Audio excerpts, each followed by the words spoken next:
Yeah. Yeah, I think we should be good. I'll just start recording now. Can you send whatever the Facebook link is? Yeah. Just send it to her directly. Send it to her so she got it. Yeah.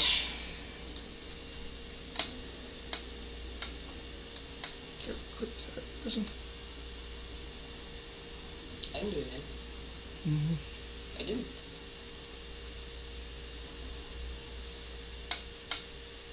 I'm innocent. Mm-hmm. I am. I don't believe you. That hurts.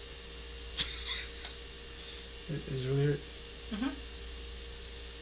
I don't believe you hurt. Because you're really honest.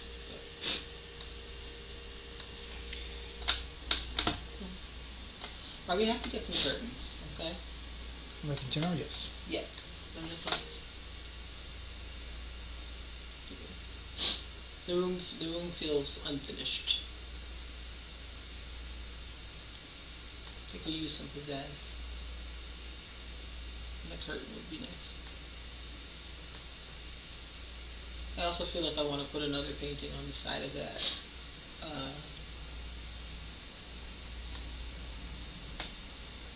Which about on the side of that air conditioning unit. What? Huh? You said do what? Another painting on the side, or another picture on the side of that air conditioning unit. Okay.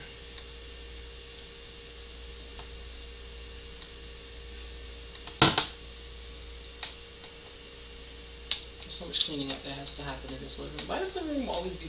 This living room is lived in. I shared it on my Facebook so people will see it and stuff and things and such and things and stuff. Okay. And lots of other things and such.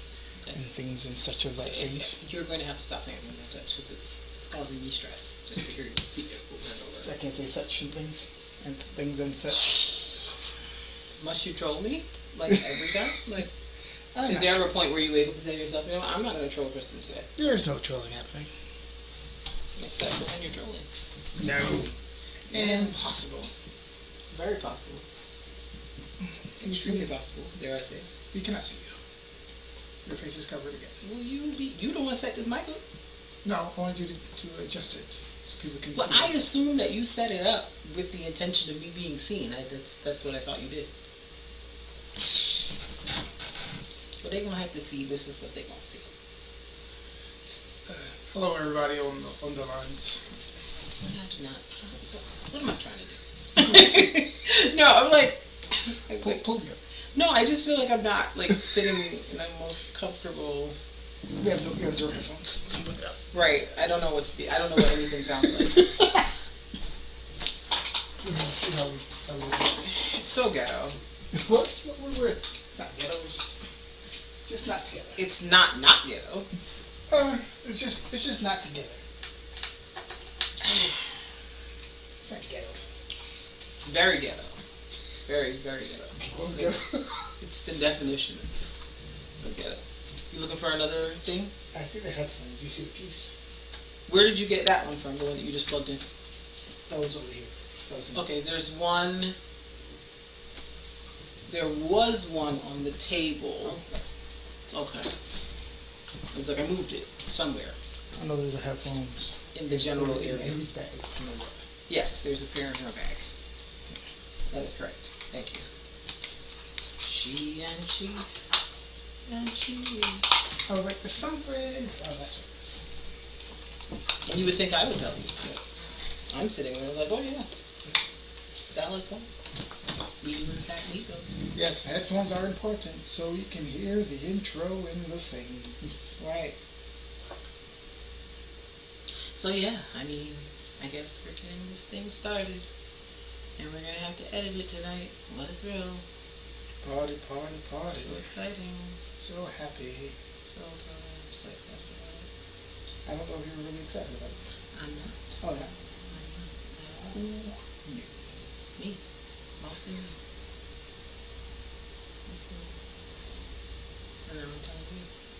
I appreciate it. So that you now can know that my levels of thrill are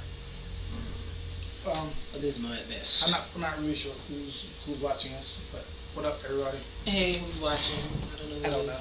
I share on things, but things people will not be or may not be. Not me seeing the things that we do. The things. Watching, which I guess is cool. Watching. You shared it? What I thought? You sent to who? Did you send it to who I asked you to send it to? Well, I put it on the Facebook. It's muy difícil. Put it on the Facebook. But that's not what I asked you to do. I don't understand. You're very simple directions, and folks just do not follow. It's upsetting me and my homegirls. It's aggressively loud. Huh? It's aggressively loud. That's who? It's aggressively loud. Rather. I don't care who's watching.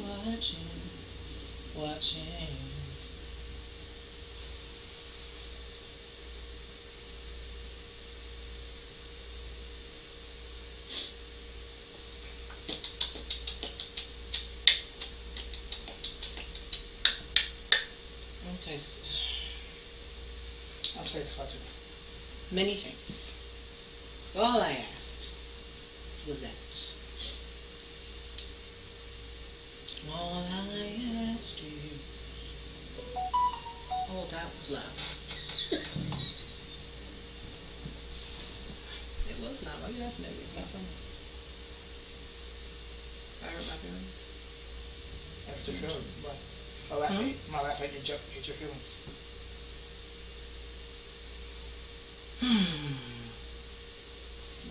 My laugh at your jump. It's not nice, but you know, we all make choices. And I made a choice to laugh at you. Mm-hmm. So you decided to crucify me. Crucify. The North remembers. That's all I have to say to you, Mr. Sir. It doesn't impact the way you wanted to, because I don't watch it. So the impact that you wanted to have, it's not what it should be. You just started the intro? No, I'm trying to make sure it's playing right. Okay.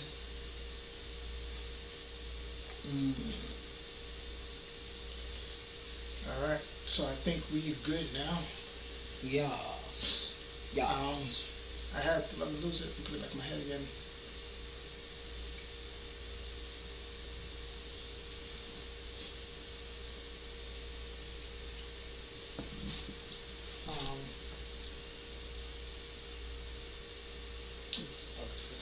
Ooh, ow.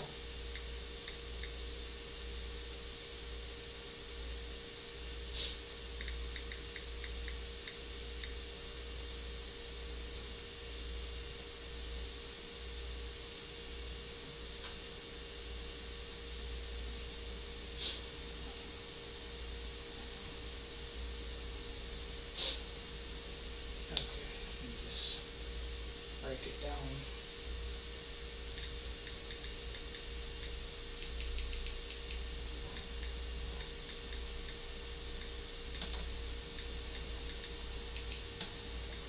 What are you doing? What are you tapping over there now?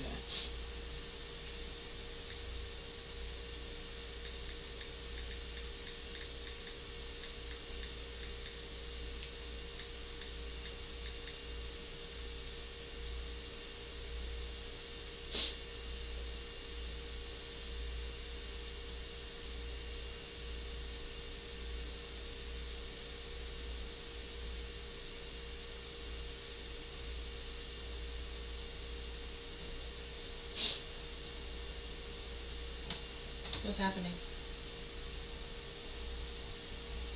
Mark. I was checking something. I'm sorry. Like it's just really silent and I didn't know. I didn't know what was happening. I'm like, are we having some kind of issue or like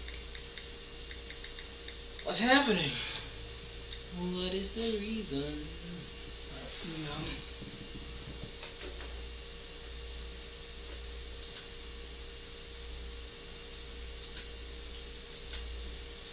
For a second before I plug this in, I can. so you don't hear the loud sound.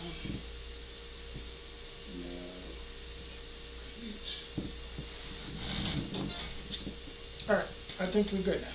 You said that last time. Hey. You did? You did say that Hey. last time. And then that did not turn out And to it be. materialized. It did not. Alright. So I'm not saying you lied. I'm just saying. Then saying what? What are you trying to say? It didn't. It didn't give what it's supposed to give? No, it did not.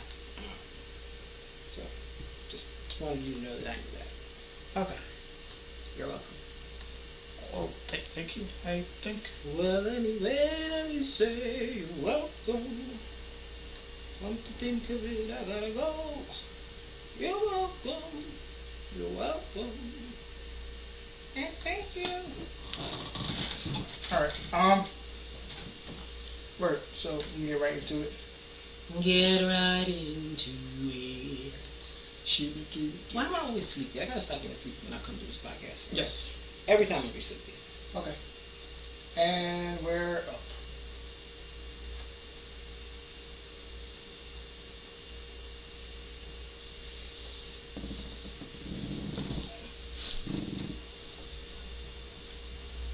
You're sweating. Hmm? You have sweat on your forehead. On live, you might not be able to hear the music. We don't try to do too much music because they will cut us off because they don't respect us. But this is technically like not copyrighted. Well, It's not.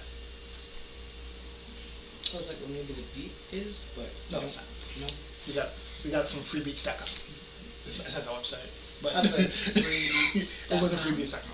But it was Like, oh, wow, that's innovative. What up, what up, what up? This is the All of No Fear podcast. Hey, y'all. We are here. Sit up because the people can't see me. Yeah, what's up, Jesus. what's up? It's season 4, episode 17 of the Nine All more of left until I'm free. Shoot Shabba. it. I don't know But yeah, we are ready to start, ready to get into it. Shout out to, once again, who we are. We are All of I'm No Fear KB. podcast. This is KB. I am Mark Metapoetic Bennett. And The guy. hmm? The guy. Yes, I am the guy, I guess. Shout out to people on Patreon who are watching. Shout out to people on Facebook who are watching. Shout out to people on YouTube who are watching. This is a more public episode video. We don't usually do public. Usually, if you want to see the exclusive clips, you have to go to our Patreon. You can go for as little as $3. $3. Only $3. And it's just patreon.com/alloftnofear. Just so I want to go live, so I guess the public can kind of see some of the things we be talking about here. Yeah, I suppose. I get. Yeah, we just be talking about stuff. Stuff and things and stuff. The audio will be out tomorrow morning, as Yes, usual, Tuesday mornings. On On your favorite DSP, whether it's Spotify, Apple Music. Podcasts. Oh, Apple Podcasts is Apple Music. I don't know nothing about Apple, that's why I said that.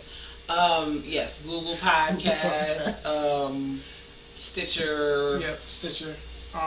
Places and where podcasts be at. And our website, allofnofearpcast.com. And I just want to say thank you for every person, whoever contributes, whoever supports, whoever just listens. We appreciate y'all. all of you. Thank you. We love y'all so much. Word. Oh my God. Word. What was I gonna say? Oh my goodness. My memory I was gonna say something. Welcome me. Welcome me. And I don't remember what it was. You gonna say something? Welcome me. What welcome me thing are you going to say? I don't remember. It's gone now. Okay. It's gone now. But thank y'all for listening. We appreciate y'all so much. We know that you could be anywhere else, but you chose to be here with us. Word. We appreciate you. Thank you so much. Oh my God. Word. Oh my God. How was your week? Week was good? It was cool.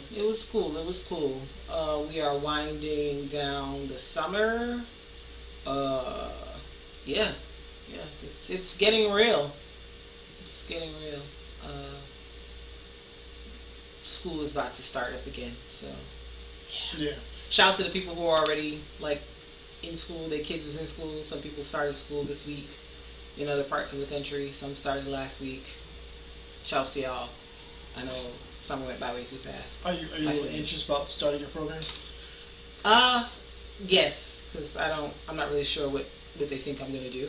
I suffer from a case of imposter syndrome. Like, they're definitely gonna figure out that I'm not as smart as I pretended to be. Also, on the application and in the interview, but also you're not smart. Yeah. Appreciate the confidence, but also, we'll see. Contrary to your belief, they don't hand out master's degrees. They give them to everyone. They don't give them to everyone. Give them to everyone. You have two, and it's not by. They were just giving. They were just giving them out, and I happened to be there. Okay, that is not how that plays out. I happened to be there, and they gave it out, and I got it. So no, that's not how it goes at all. Actually, I disagree, but sure, we can go ahead, you and I. Yeah. Happy August! It's the first week of the month of August. Shout out to all the Leos. It's Leo season. Y'all cool or whatever, but I mean, we already know what the best one is. We don't need to get into it, but we'll let y'all have your moment. Shouts to y'all. What's the face? I'm not involved in the fight because neither one. Okay. I mean, it's not the best one. Isn't cancer season? So I mean, man. If it's not cancer, it's definitely not Aquarius. Let's have that conversation. I beg your African American pardon. It's not Aquarius. Because why? Because it's not better than us. But it is, though. I mean, you can say those words. Words are just words, unless they have truth behind them. Listen, y'all the emotional terrorists of the Zodiac. We cool. We just mind our business and say real things. But, that's what it is. Yeah, we just mind our business and say true things. We're not emotional terrorists. One. Others would beg to differ. But that's not my business. Feelings is a natural part of life. Sure is. Sure is. You're correct about that. Yes. It's the terroristic part it's not terroristic. Anyway, let's move on to our icebreaker. Our icebreaker.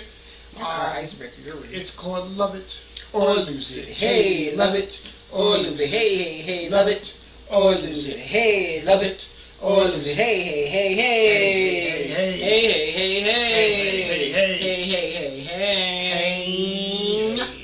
So, Love It or Lose It for season 4, episode 17. For the folks that won't mute their phone. So, just so you know. Is that right? So, season 4, episode 17. A lot of times, our Love It or Lose It is basically we have 4 choices, right? Yes. Only one person usually knows what the 4 choices are, and what the other person has to do is they have to choose one to love, hold on to, never let go, and one to throw away and everything that comes with it. And the one I'm going to choose this time are like, we had a conversation about it before, so like angry hip hop songs. Okay. songs in hip hop that make you feel like I'm ready to fight, or like you feel as if you feel a lot more gangster than you actually are. Right. And it's more like the hype ones, not like the ones you just rap along to, but the ones you get mad hype, and like that you know all the words to that go up in the club or the brunch spot or wherever. Yeah, but like the ones, not the ones that like now, because like most people when they hear it now, they're not fighting anybody.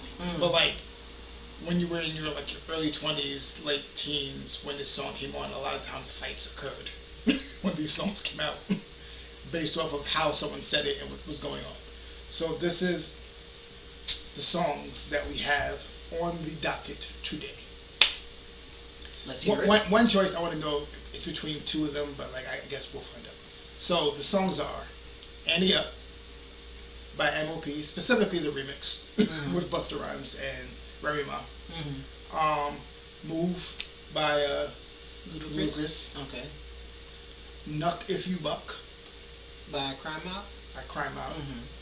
And I was going back and forth between No Problems and What Up Gangster by 50 Cent. I'm not sure which one I think would be better. What's No Problems? We don't want no problem. Oh yes. I don't know. I don't know. My brain was going to. You don't want no problem with me. I don't know. My mind was going between. I was going to Chance the Rapper. You don't want no problem. I was like, but that's not a song from anybody's teens. So I was like trying to get my mental. No problem. No problem is very random to this conversation. It's not problem. It's not weird to me because I went to Hampton and it was like down south, so I heard a lot. If you had said, "F the mother," cause I'm down for me. Maybe That would that. So I'll put that there. Okay, that's by not Mystical. Lord, it's one of them New Orleans people.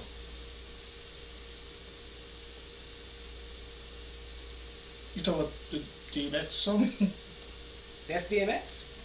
No, it's not.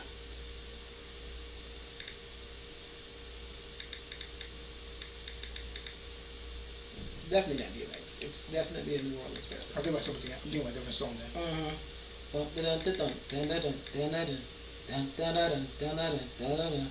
That one. C Murder. Yeah. Child, I could not think of which New Orleans person it was for the life of me. C Murder. Okay. I'm thinking about a different song then. Yeah. Because that one I've definitely seen some interesting things occur. So you want to put that down instead? Yes.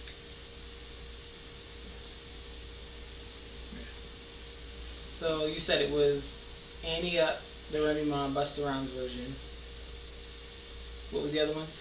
Annie Up, Busta Rhymes, Crime Mob, Knock If You Buck, Move, and then the song is called Down for My Ends. Down for My N-words. Yes. We can say it because we're black, but just for the sake of keeping it classy, we won't say it. Yeah. But we can say it because we black. Yes. By C Murder. Yes. Yes. I'm thinking.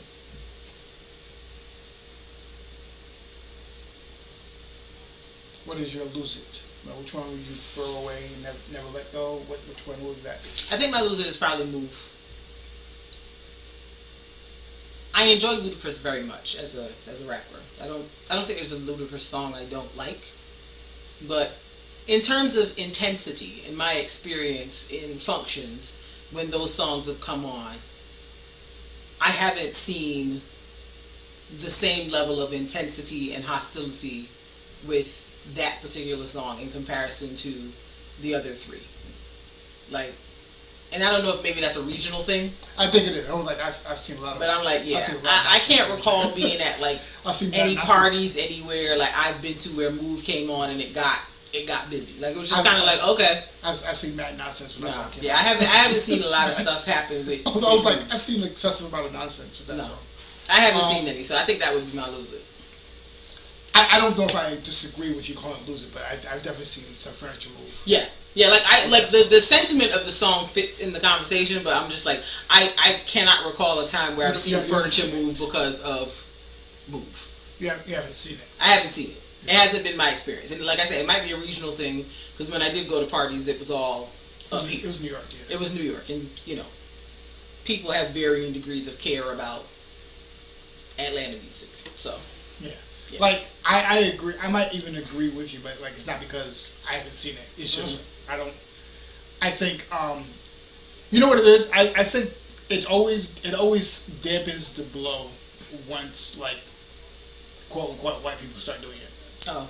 And I think that's kind of what because I think it became like they started trying to make it poppy. Yes. And they started putting it on like others and other media. Mm-hmm. So like once it starts doing that, it kind of dampens the blow of it. I think it is the most poppy one of the options. Yeah. So I think it dampens the blow once it becomes real public. And like they start putting it in like videos, commercials. Like it dampens the blow of what it was about. Yeah. But I remember when it first came out, it was wild. I've never heard any of the other three in a commercial. Not never. Yeah. Yeah. Not never. So that might be the only reason why I might say loser for me too. Okay. What did you love it?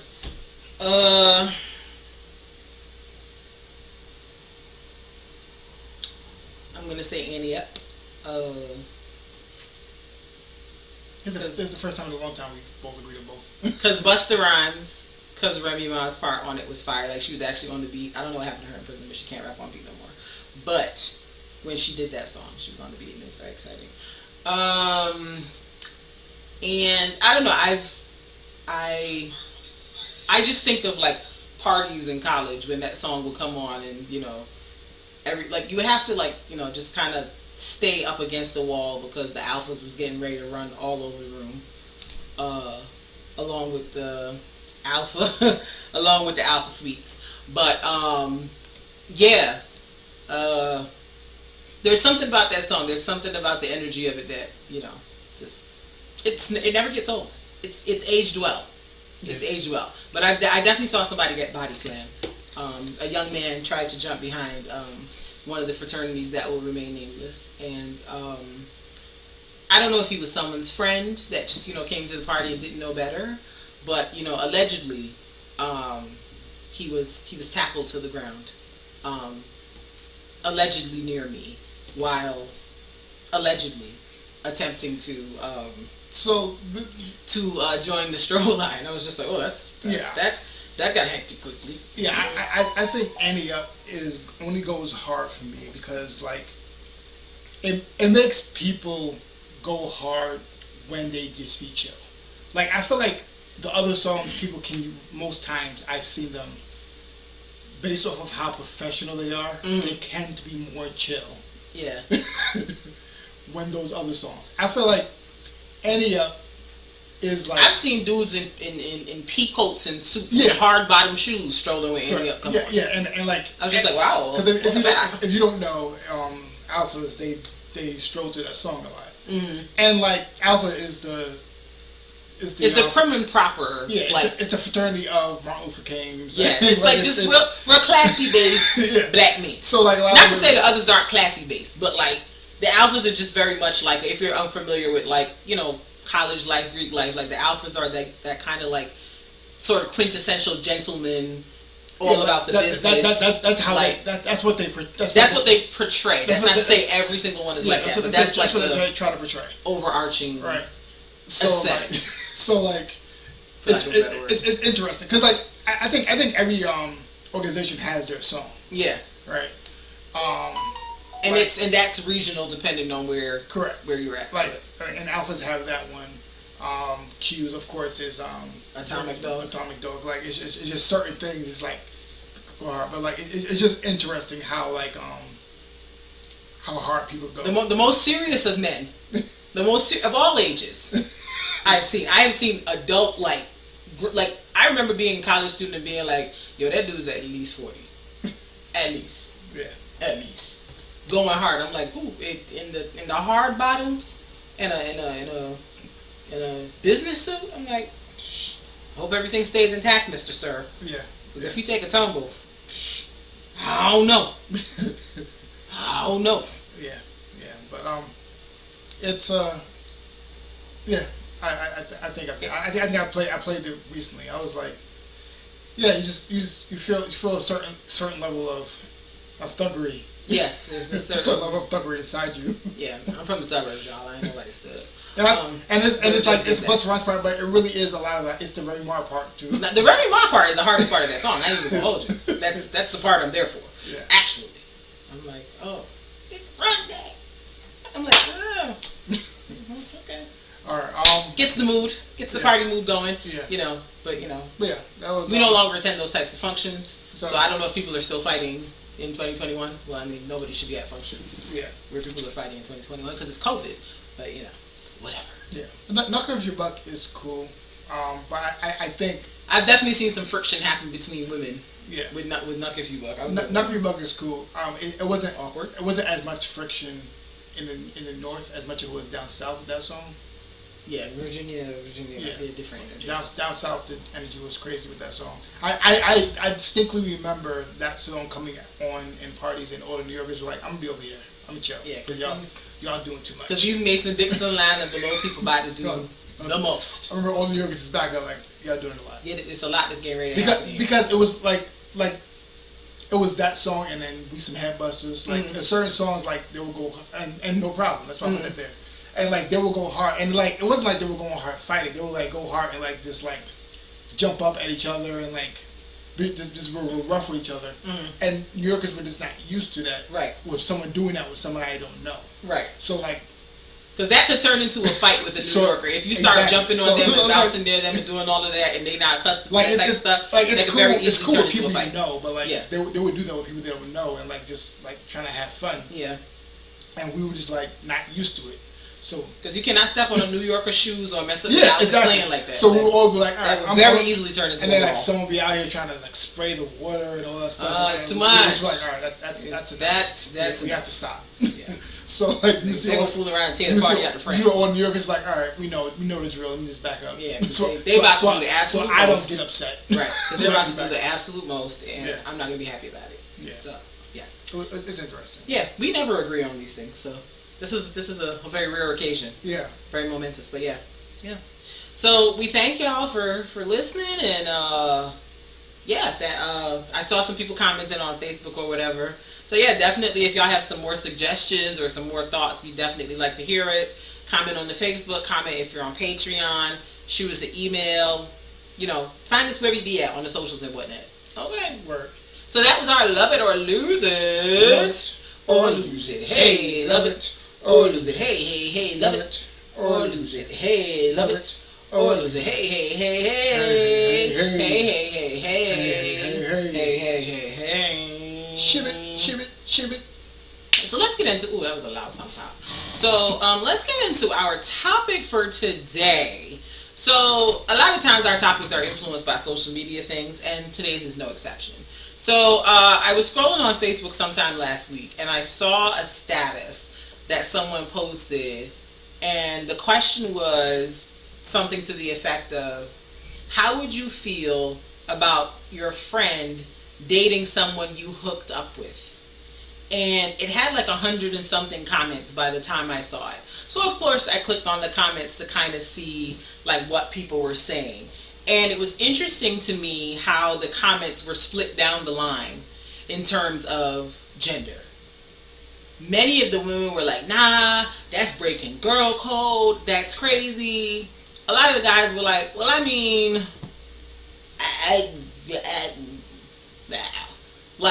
it would depend on the circumstances, I wouldn't care. Did you describe the message yet?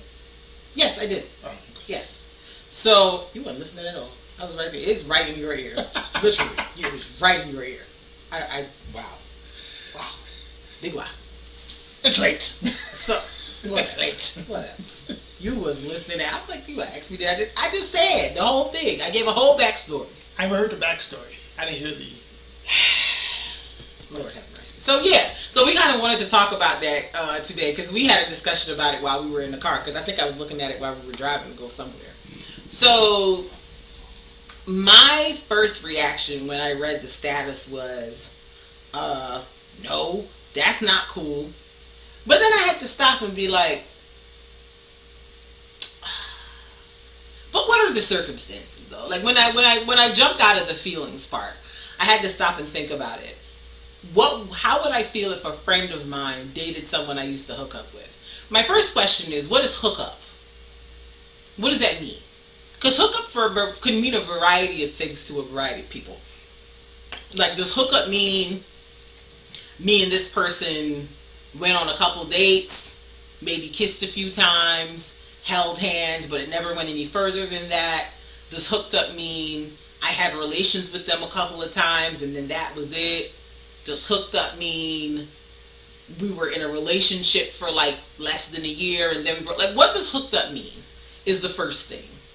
And then at what point in your life in terms of your progression do you stop caring about that? I'm married now and have been for almost 7 years. So at this particular juncture, I personally would not care if a friend of mine dated anybody that I ever dated, hooked up with, whatever the case is, because that's no longer of concern to me. I don't think about those people. They don't think about me. Why would I be mad about a friend of mine talking to somebody or dating somebody that I had a previous history with? Yeah, I think the most the conversation would be based off of my past experiences with that person. Like if it was a bad experience, I would just err on the side of caution with my friend. Right. That's the most I think I would. Right. Do. I would like, hey, there was wilding. Right. Just be cautious. Right. Because they was kind of wilding when I was there. Even though it was a while ago, just understand they were kind of wilding. Right. And it's like, that's the other thing too. It's like, was this friend a friend when me and this person were dating, or did I become friends with this person after that thing was long gone? Like, well, I think that's still. I think the answer will be different. Like I said, if we're married and if we're single. Yeah. Because like I realize a lot of people who are single. I mean, I've talked to you about before. Like a lot of people who are single. Go ahead, keep talking. I have to step away for a second. Yeah. A lot of people who are single, a lot of times what they do is they always feel as if like every person who I was with before, there's a potential of us being together again.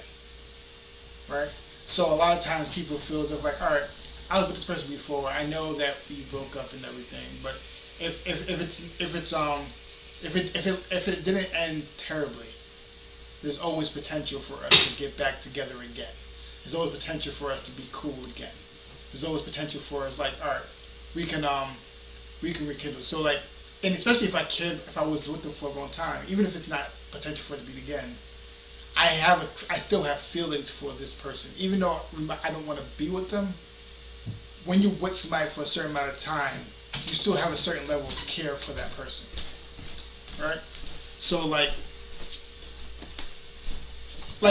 even if when you know that we're not good together, I don't want to be with that person hurt me, you still have some care for that person. So like seeing your friend with that person, I understand why someone would feel that way, because right. That's what I said. The conversation usually is different based off of how long you were with that person and how and where the state you are in now. Right. Because like I said, I might have been with somebody for a long time, but I'm married now, so like I really don't care. Yeah. And even if I did care, I can't. Yeah. Because I'm with somebody else, so it's like, why would I even express that? Correct. So like yeah. But I don't care though, just for the record. Yeah. So like I think that I think the care usually depends on the happiness in your own relationship. A lot of times. That is true. I think it kind of depends on the happiness of your own relationship and how much you care about it. That's not to say that like just because someone's upset means they don't care about you relationship. Right. But I'm just saying like it's just. Yeah, I think and length of time too. So yeah, like that I was gonna say. Length of time and happiness. So it's just not happiness and length of time. Right. Yeah. So. Yeah, like if I dated somebody like 12 years ago, and someone wants to date them now, cool story, bro. Like, go for it. I mean, I'll give you the warnings. Like, they might have grown, but this is just what I dealt with. So you may want to. But like, I think it's important to just have more of a conversation. Yeah. Because like I think sometimes there's a lot people get upset when there's like a lot of other things about it. Mm-hmm.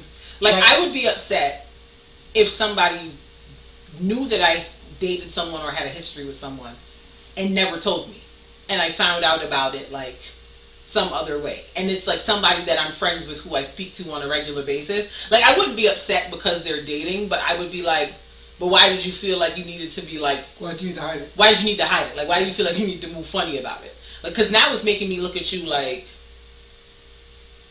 what's up with you? Yeah. Like it's making me look at you in a different light. So that would be the reason I would be more bothered. I'm like, date whoever you want. People find love all over the place. Like we see people, the spouse dies and the other the surviving spouse marries the best friend or something like that. Like it happens. So I'm not saying people can't find love wherever, but it's just like, for me, I think like when people start being like sneaky and dishonest, like that's where it kind of gets tricky. Because like we're supposed to be friends, right? Like we're supposed to be friends. Like I would think that you would say, "Oh yeah, by the way," like even if it's somebody that I haven't thought about or talked about in like 100 years, like say something. If you know, like say something, because if you know full well, and then like you're just trying to be sneaky and weird about it, now it's making me question you as a person. Yeah. But I even on the other side, I kind of understand why someone might not, because in their mind they want to create their own opinion first, and they might not know how far That's valid. Yeah, like they really don't know where this is going to be at, and right. they want to kind of create their own opinion before they tell you. That's a valid thing, because you might end up going on a couple of dates and then being like, oh, nah, this ain't for me. So then it's like, well, why bring this up then? Yeah, exactly. Yeah. So like I kind of want to create my own opinion about the person first before I even get there. So that can be a valid thought pattern. I agree. Yeah, it just made me wonder too, like just again seeing like the stark difference in opinions from women and men. It made me wonder, like, how many women like actually shut themselves out of opportunities to date people because of this like girl code, like, because men don't have it. Men don't have it at all.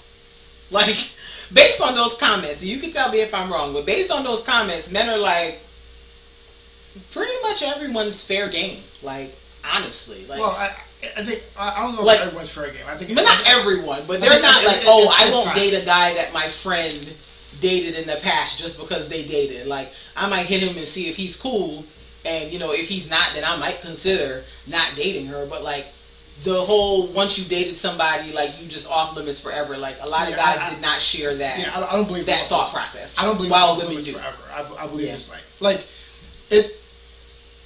I feel as if it's just circumstantial. Mm-hmm. It's just not a blanket thing, and I think guys kind of look at it as circumstantial. Mm-hmm. I don't think it's blanket. Like, for instance, if I was dating somebody, then I just stopped dating them. I was like, I'm going through like the breakup and everything. Then they just start dating my friend. I'm like, were you thinking about them the whole time? Right. And like, so it's like it's right. Like, that makes sense. It depends on like what. Like if it's like 2-3 months after, it's like, wow. So. What you think? Like, because you start thinking like, were you thinking about my friend the whole time? Right. Like, or was y'all hooking up, or was something going on the whole time? Yeah. Like, yeah. So yeah. So it's like it's but like even with that, like it's possible that like because even in that scenario, it wouldn't be possible also that the spouse, the person you were with, who you broke up with, wanted to be with that person, and should they pursue that? Right. So like, are they wrong for pursuing that they want to be with? They found out while being with me and seeing my friend, really they want to be with that person. Mm-hmm. Is that wrong for them to pursue that? Some people might say yes. Because like because like I hear what you're saying, but like I don't like I understand why I feel a certain way because like it's just how it makes me feel about the whole thing, and I start second guessing things. Right. But I don't know if I'm thinking about it in terms of how it plays out. Is it really wrong for them to pursue that? Right. If they feel like I have a connection with this person. Right. And I don't know if that's technically wrong. Yeah, and that's why I said, like how many women are like shutting themselves out of like potential great matches for themselves just because their friend dated them like 5 years ago. Like, maybe they weren't for your friend, but maybe they're the person for you. I mean, it's only so many people on the planet Earth. And, when we factor in, like, our preferences and, what the other things on our checklist of a perfect or, I don't know, whatever, perfect mate is, like, the numbers dwindle smaller and smaller and smaller. And, I'm not saying, hey, just, start going through your friend's exes and seeing who could be a vibe. I'm not saying that. But, if someone your friend dated, like back when y'all were in high school and we, 15, 20 years out of high school at this point, like, I think that person's fair game at this point. Like, in your mid-30s, you shouldn't be arguing with a friend over a guy that you dated when you were 17. You sound nuts. Yeah. Okay? You do sound. You sound crazy. So, like, if your friend and that person have a genuine vibe and it's like a legit positive relationship, like, why would you block that off the strength of I dated them 17 years? Like, but like I said, like, move around, get you some business. I don't know. It's a weird concept. But it is weird. Like, I understand why somebody would feel because even like 1-2 years, like I said, I understand why the person in question might do that. But like, because the person in question might feel a way, which is why sometimes they hide it.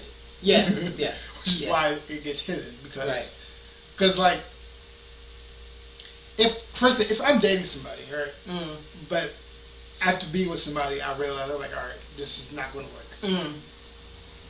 But I realized there's a connection with me and the friend. Mm. I don't know if it's completely wrong because it's somebody I have a connection with. Because I feel as if I don't. But you know what I'm saying? Yes. I know that it how society views it and how but I didn't have a connection with you. Right. I don't want to be with you anymore. Right. We had a conversation and we probably didn't want to be with me either. Yeah. So all right, let me try. Especially if it's mutual, we both didn't want to be with each other. So that means it didn't work out together. Yeah, but to your point, I feel like when relationships last for a certain period of time, and then you end up dating the friend, it kind of calls into question the whole thing. Was y'all having secret conversations behind my back? Whatever.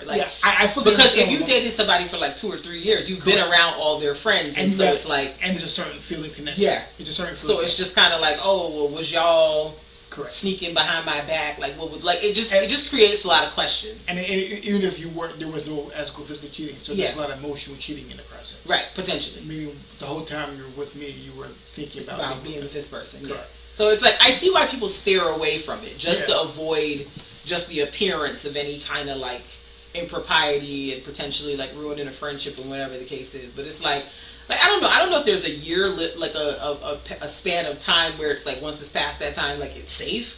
But I feel to just write someone off for all eternity, because I saw a lot of people in the comments I don't want to date nobody's leftovers. I'm well, truth be told, at this juncture in life, everybody's technically dating somebody's leftovers. Somebody's leftovers. We in somebody's mind, we are both their leftovers. That's just the fact of life. Yeah. It just is what it is. Yeah. Everybody has a past of some kind, whether you want to acknowledge it or not. So it's just the whole concept of I don't want to date somebody's leftovers. It's everybody's somebody's leftovers. Yeah. But I think the conversation even goes that far is because when it comes down to sex. Yeah. Because now it's you have a friend who's had sex with your spouse. Yeah.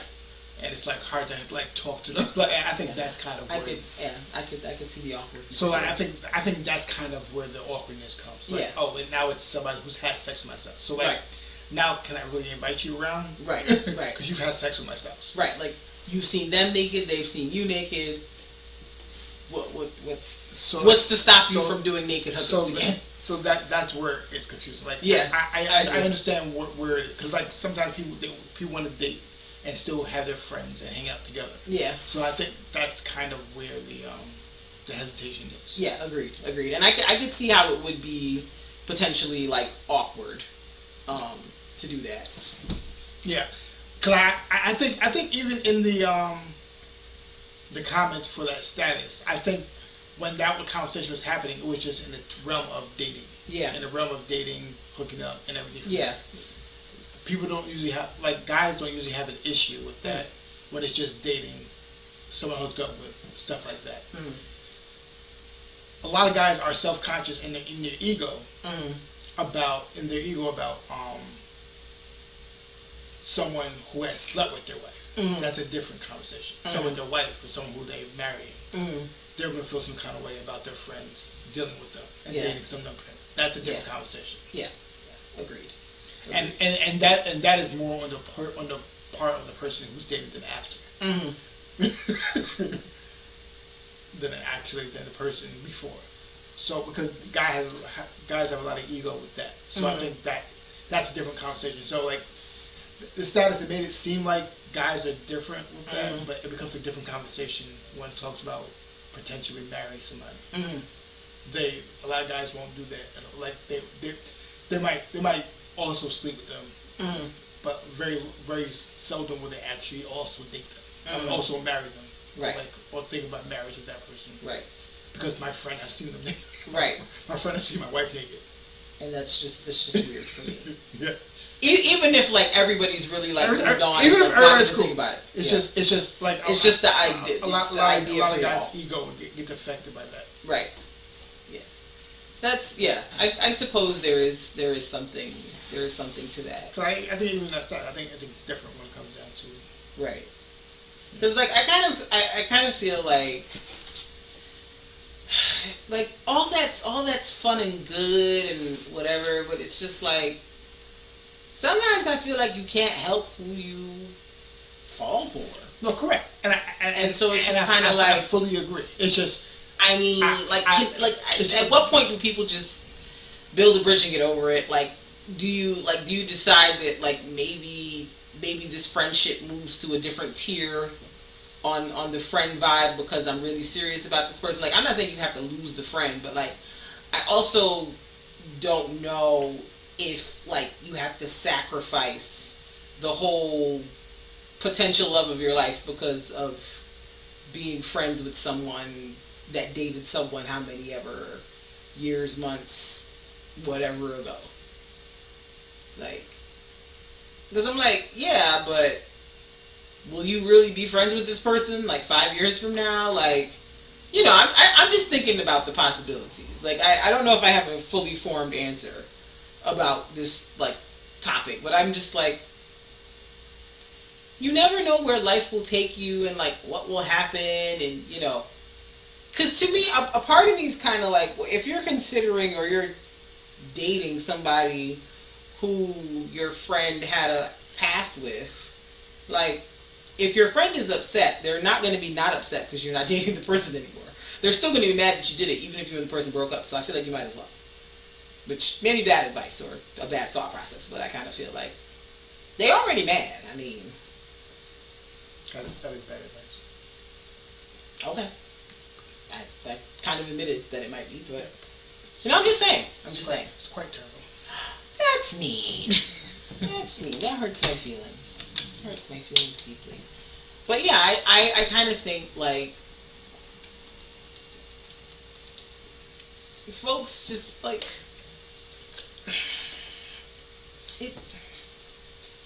things happen, man. Things, like I mean, honestly, like I don't think I've ever been in that situation myself, like where like I have been where I was like, I wouldn't call it dating, but I hooked up with someone and then I told my friend and she decided she wanted to see what was up too, and they ended up dating for like a year and a half or something like that, and then they broke up and I was like, I tried to tell you, I did, but you had to learn, like, but yeah, like, and I didn't, I don't. I guess she decided she didn't care about where our friendship stood as a result. She was just like, well, I like him, and that's what we doing, and that's cool. And I was like, cool. Like I did not speak to her or him because of it. I was just kind of like. But also age plays a part of that. Yeah, like I was like, what, 18, 19, 20? Like I was young when that happened. Age plays a big part. So I was in my feelings a little bit, but I didn't stop speaking to either one of them because of it. Like, she actually stopped speaking to me. Because she thought it was weird that we were friends. I was just like, well, girl. Like I said, it's usually it's actually the second party. I'm like, who's more weirded out than like, the first. Many times the second party is more weirded out than the first party. Yeah, because I was just kind of like, it's kind of foul that you did that. In my head, I was like, yo, but you know I really like this dude. Like, why would you do that? Like, yeah, you're a little trife to me. But like, after a while, I was like, well, all right, whatever. Yeah. Out of sight, out of mind, you know. Yeah, I think the status was weird because maybe the second party I think is more weirded out by the concept than the first party. Why? Because it's, well, number one, it might be guilt, as it should have been. Number one. Number two, I think it's kind of like, in their mind, am I better than the person before? I'm not talking about your situation. That's just enough. But like the question is like, am I better than the person before? Yeah, so it's a lot of insecurity things happening. Are you thinking about that person when I'm here? Like, right. You know what I'm saying? Mm-hmm. Because the person who's like first, like a lot of times they don't want to be with that person anymore. Like they broke up for a reason. Yeah. Right. But like the only time that the first person has an issue is if like they still want to be with that person, right? Or they still like thinking like later on I want to be like you know what I'm saying. That's usually when the first person issue, but usually the second person has more of an issue than the first. They person. have more hang-ups. Yeah. Because like somewhere in the back of their mind, they kind of feel like I want to be with this person, but like this ain't all the way right. And the first person has seen them naked. Yes. They have seen them naked. They have had the sex. Yes. Yes. And so they have had all the sex, and I don't know what all the sex, and they don't know how to broach that question with the person. Yeah. with your spouse. Like, how do I tell them? Like, hey, so, like on a scale of 1 to 10, how is she? How am I? Like, am I better? I'm better, right? I'm better. Yeah, you might fool around and get your feelings hurt. Truth be told, because I feel like I've seen like a show. Was it the Steve Harvey show? Not the Steve Harvey show. The Family Feud. One of the episodes where the guy was like, "What's something one of the questions was, what's something your ex does better than your wife?" So was that sex? Yeah. And I was just like, "You never admit to that in public, sir," or like ever, really. You just kind of keep it to yourself and lie if you have to. But just God will forgive you. But yeah, just it's a mental situation that I'm gladly not a part of, because you've never dated anybody that I know that I'm friends with, so it's not a concern for me. It has worked out. Yes, it has worked out.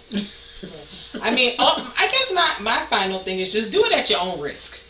Like, what type of mental place are you in? How comfortable are you with the whole situation? Because if you genuinely don't care, you're just like, the other person just gonna have to be all right.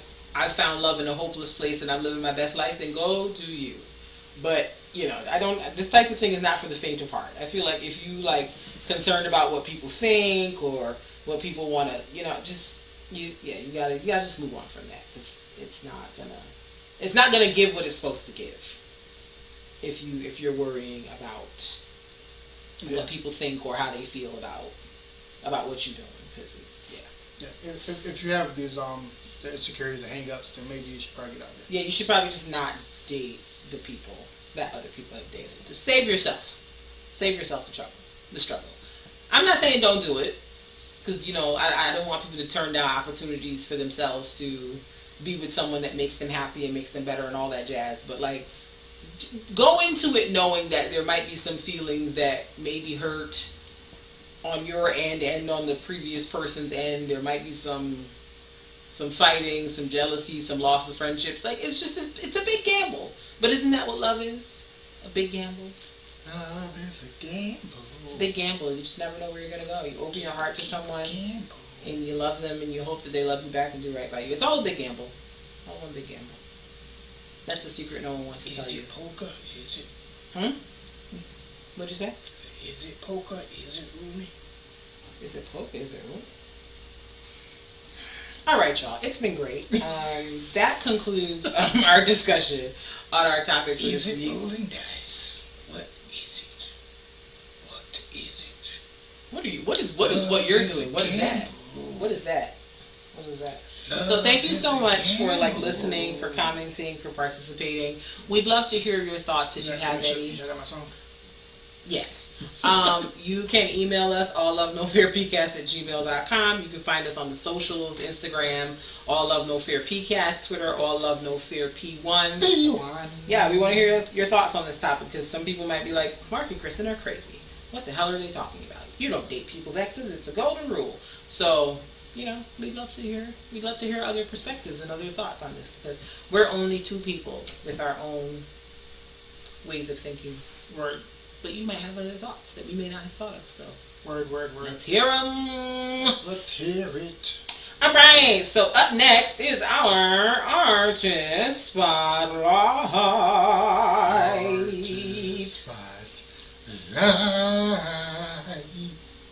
One of these days, I'm gonna have the people bio up. Like, I be opening it and then my phone be like, "Nah, you good." It's true. I don't know why you don't believe me. It's very upsetting.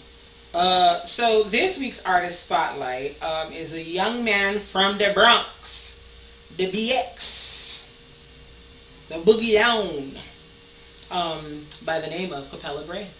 He's 25 years old. He is of Jamaican descent. I be forgetting that Islanders be in the Bronx, honestly. I be like, they all in Brooklyn, though, and, like, Rosedale, and, like, Laurelton and Springfield Gardens. I be forgetting that they be in the Bronx, because I forget about the Bronx, but that's another story for another time. He's a music producer / singer. And what did I want to say about Mr. Capella Gray? He is a church kid, which I believe all musical, like 95% of the musical artists out today are church kids. So he started off in church. He played the organ, the drums, the bass, the guitar, the piano. Not today, at all times. Not just today, at all times. At all times. Like, they always be church kids. So he started off playing music in church, and he considers himself to be a musician before he's any type of, like, singer or rapper. He considers himself like an instrument person, and, you know, he's been playing around with different sounds and mixing different things. He has a mixtape that he put out last year called the Quarantape Vibe 1, and it's like there's songs on there where he, like, mixes samples from, like, well-known songs from, like, Lionel Richie and stuff like that, and kind of adds his own flair to it. It's very interesting. His sound is very unique. It's not like, it doesn't sound like anything else that's out.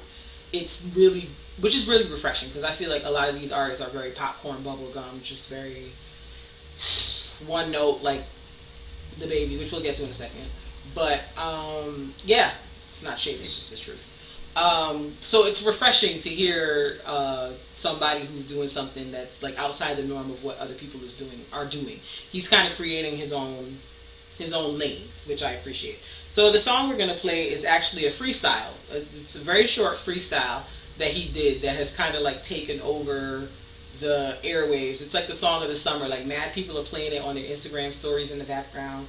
Fabulous was out somewhere, and it was in the background of his Instagram story, and, like, a lot of, like, music artists, like popular music artists, are starting to take notice of him and what he's doing, and, you know, I'm excited to see where he goes. So his name is Capella Gray. I don't remember if I said it before. His name is Capella Gray, and the song we're going to play is called Gavus, because he's Jamaican. There might be some language here.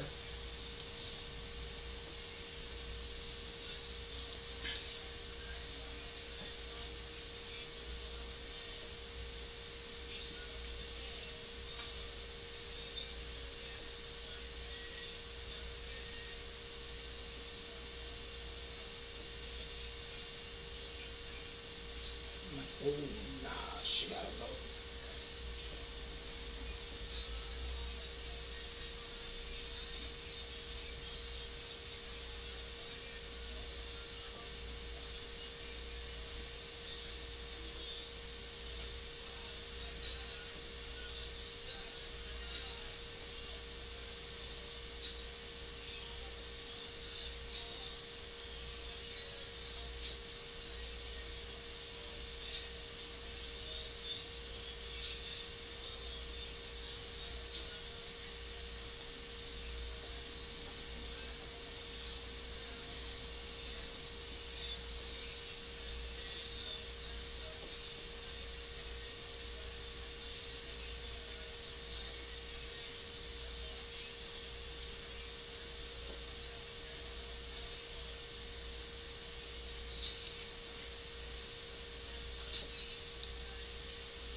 Short vibe. Real short, but real fly. But big vibe. Yeah. I think what I enjoy most about this song is that if you're listening to the beat, it's a sample of dum dum dum dum dum dum dum dum dum dum dum. The infamous Back That AZZ Up from New Orleans. But he remixed it, he flipped it, he gave us a little Jamaican vibe, you know. It's very cute. I enjoy it. He actually just signed to Capitol Records, like early last month. Before that, he was an independent artist, kind of putting out his own stuff. But, you know, I just like his vibe. I like what he's doing. Like, there's nothing else out right now that sounds like what he just did.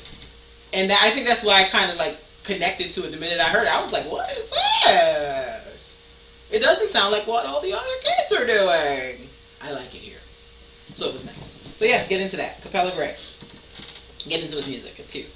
Moving on to this week in random.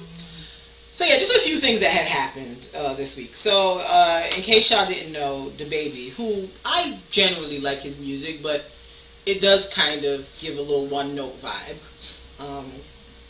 He should probably like choose a different producer or different beats or something, but you know, whatever. I've been, you know, appreciating, you know, he's a young man from North Carolina, you know, just trying to make his music and be out there in the world and doing what he feels like he needs to do, which is, you know, that's cool. He was performing at, what's that concert? Rolling Loud, I believe in Miami. And did a few things that were a little problematic. The first thing was that during his performance, he brought Tory Lanez on stage as the surprise artist. Not really sure why. Because DaBaby and Meg Thee Stallion are not speaking at the moment. And Meg Thee Stallion was also at Rolling Loud. And it's believed that DaBaby brought Tory Lanez out to be antagonistic to Meg Thee Stallion, which is problematic in and of itself, because there is a restraining order on Mr. Lanez, and he's not supposed to be anywhere that Miss Meg Thee Stallion is at, for the most part. So apparently the authorities got involved with that one, like, hey, why was you here? And he can't argue that he was working because he wasn't on the bill. So we'll see where that goes. But, you know, DaBaby was on some petty stuff. Then at some point during the concert, he decided to go on an ignorant, homophobic / HIV/AIDS rant, where he basically said, you know, was talking about men giving fellatio to other men in parking lots, and it was like, that's oddly specific, Mr. Baby. I don't see why you would bring that up, because who was talking about that? It's very weird, but go off. And then he started saying something about, if you're not going to die in 2 to 3 weeks from HIV/AIDS, and I was like, wow. It's 2021. Are we still this misinformed about HIV/AIDS? Are we? Nobody's dying 2 or 3 weeks. Still, like, what is this? 1984? Like, no. Mr. Sir, like, it's not realistic, honey. It's not. It's not. There are drugs and various therapies and things that people do to where the HIV is undetectable in their blood. I was like, so like after, what is Mr. Baby talking about? After he was saying, like, stay in school, kids. He was saying, like, no, the homophobic people at the homosexuals at my shows, they're classy. They go to the Ritz-Carlton. I was like, so the Ritz-Carlton don't have AIDS? Like, it wasn't making any sense. The Ritz don't have AIDS. The Ritz, when the AIDS sees the Ritz-Carlton, yeah, they pulled up to the Ritz-Carlton. They'd be like, nah, we gonna chill. We gonna fall back. We're not worthy. We're not worthy. The Ritz-Carlton too classy for us, so we gon' we don't have AIDS in it. We don't have that. I was just like, it just seemed like a very odd outburst. I was just like, where did this come from? Like, what was, like, none of his songs, to my knowledge, touch on HIV, on gay, like nothing. So it just is like, huh? Like, what is this about? Like, I'm like, is he throwing shots at somebody? Is he trying to be low key about, like, what is this? Because it seems like a very random but oddly specific thing to say. Yeah. And, you know, the internet started dragging him. Then Madonna came on and was like, at Mr. Sir, I was out here when the AIDS epidemic was killing people, and I've always been an advocate for the LGBT community, because, you know, Madonna's the queen of the gays. I don't know if anybody knows, but she's the queen of the LGBT community. And so she very, you know, respectfully, but, you know, classily dragged him and was like, you don't know what you're talking about, shut your mouth, you're being ignorant. I was like, well, Madonna said what she said. Then Questlove made a list of people that he was going to have at Roots Picnic or some event he was doing, and I guess DaBaby was on it. Like, somebody had asked him what would be his dream artist list, and DaBaby was on it. He crossed out DaBaby's name, And then the baby was like, I don't even know who Questlove is. And of course the internet went and found a picture of the baby performing, and Questlove is literally sitting right behind him drumming. So it was like, are you sure you don't know? You know, are you sure? Like, are you sure? And if you genuinely don't know who Questlove is, I question your like hip hop knowledge in general. Yeah, like as an artist, Questlove is one of the people you should know who that is. You not knowing the Questlove doesn't mean what you think it means. Right. It doesn't mean like he's irrelevant. No, it means that you're whack. It means that you have not done your homework. I don't think it means what you think it means. That's like somebody coming in the game and saying, "Oh, I don't know Jay-Z." I beg your pardon? It doesn't mean what you think it means. That's like a rapper coming in the game and being like a serious rapper who considers themselves a lyricist or something, being like, I don't know who KRS-One or Rakim or Big Daddy Kane is. You don't, go back, start over. I need you to know the things. Start over. Yeah, like it doesn't mean what you think it means. Because I think in his it's mind, not the flex. In his mind, he's like, yeah, but I'm like, it's not who you.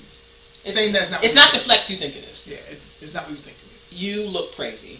So he came. Especially like Questlove is like. It's not relevant now to everybody. Yeah, like Questlove is on Jimmy Fallon living his best life, and he's outside and the Roots Picnic is something you want to be a part of. Right, like the Roots Picnic is one of those functions you would want to be at. You want to be a part of. Like, the Roots are verified. Like there's nothing to talk about here. You've heard about the Roots Picnic. Don't do that. You want to be at the Roots Picnic. You want to do that. Stop. Don't do that. Don't do that. So apparently, after the internet dragging, he kind of doubled down. Somehow Clifford Harris got involved, and I'm like, Clifford, the people say you out here drugging people. This ain't your fight. Sit down. Worry about the stuff that people say about you. Well, Clifford Harris jumped in before he got dragged. Yes, Clifford Harris jumped in to defend the baby. Like, he should be able to say whatever he wants, blah, blah, blah. He jumped in as soon as he said. He should not have jumped in. And then he should have sat And then after he got dragged more, I feel like, I was like, He should have shut up. He should have. Like, I understand. Just shut your mouth, Mr. Harris, sir. The people is already on you for the things you allegedly have been doing in Atlanta. So just, if I were you, I would just be cool. And I'm like, my other thing with Clifford is, Clifford, you've been in enough melees legally in the last decade to where you should already know where your nose should and should not be in comparison to where you stand personally. You should just have said nothing. You could have called Mr. Baby on the phone and had a conversation with him and expressed your real feelings. We did not need a video from you. Because you know what it did for you, Clifford? It dragged back up the stuff that people was talking about you about a couple months ago. You should have just shut up and ate your food. What I think happens a lot of times with these things is like, if someone is cool with somebody, it's kind of like, I know, but like what happens is kind of like, they don't feel that way. I know them. It's kind of that happens. And T.I. has been involved in a lot of nonsense because he does that. Because he's like, no, I know them. Like, so like, no, shut up. So it's like, you know what I'm saying? Like, it happened the same thing with who's that white woman? He's saying Iggy Azalea. Yeah, because like he's like, but I know them. Because like he's probably had a lot of conversations with her. Sure. And he knows. So he's like, now he acts like he doesn't know that lady, but that's cool. Yes, but like I think that is where I think that's his perspective a lot of times because I know the person. Right. So, but like, internet don't care if you know the person. But just shut your mouth. It's not like you have to read the room. Yeah, exactly. Read the room. The internet doesn't care if you know the person, and you literally just got out the hot seat of people talking about the stuff you're accused of doing like 30 seconds ago. Shut it up. Because all you did, his PR team is pissed right now. They're like, bro, we just got the people to stop talking about this, and here you come again. Yeah, you got to read the room. And I understand celebrities are very bad at reading the room because they don't really be in like the middle of like a lot of social media things. Like a lot of celebrities are, and I understand because like they don't want to be a mix of all the comments and everything because like people be trash. Mm-hmm. So like a lot of times celebrities be in their own little private circles. Mm-hmm. The people around them are usually involved with things that are going on. Mm-hmm. I think Kevin was talking about that. How like it's kind of like this weird. You're kind of like in the circle and like you're in this protective bubble as a celebrity sometimes because you don't really know what's going on. Mm-hmm. Really like in the middle of like what they're talking about because like you kind of keep away from it because you don't want to be right. You don't want to hurt yourself and feel down from like seeing bad comments about yourself. Mm-hmm. So you don't want to hear, you don't want to see and read all of them. So you kind of like keep yourself in a bubble. But because you do that, you don't know what's going on. You don't know how to read the room. I don't even think it's that deep for the baby. I just think that No, I'm talking about what T.I. does. Yeah. T.I. doesn't read the room. Yeah, you just shut up. A lot of times, I'm talking about the baby. I'm talking about T.I. T.I. does not read the room. Yeah. The baby, I don't yeah, the baby, like, here's the thing. Like, the fact that people tried to correct him, not just celebrities, but, like, regular, everyday folks who are fans of him tried to correct him and be like, but you're misinformed about, you know, what you're saying about HIV/AIDS. You're perpetuating a stereotype that HIV/AIDS is only LGBT community disease when it's a disease that affects a lot of people. Like, I don't know who it was I was watching. They were doing a video in response, and they were just kind of like, it's incredibly ignorant to say something like that because there are people who are born with the disease, so like, and that live full lives. There are people who got the disease from, you know, drug use. There are people, like, there's just a number of ways that a person could contract HIV, and to still be tying it to LGBT people is just ignorant, outdated, and you need to educate yourself. And the fact that people were doing that, and he still doubled down and continued to be on some, I said what I said, I was like, so then he got dropped as a brand ambassador for this clothing line that he was a part of. Then he got dropped from Lollapalooza, where he was billed to play. He's been dropped from the Governor's Ball, and now he's also been dropped from Day in Vegas, which was supposed to happen in November. So, of course, now that he's losing money, he's, of course, issuing an apology, you know, saying I was ignorant, blah, blah, blah, blah, blah. And it's just like, Mr. Baby, sir. You know what's funny? You should have, like, you should have and the problem was, like, it's been crazy stuff. Like, before this, it's been crazy stuff how he been doing lately. And, like, someone was like, I feel as if he lost a bet and was like, someone was like, yo, you gotta do whatever you can to get canceled and see what happens. Yeah. Like, I feel like he lost a bet. Because when he doubled down, I was like, because the baby is one of those artists that was like, he used to know. He was very. He seemed like he's smart. He understood how. Yeah. How like, I'm just like, what are you doing?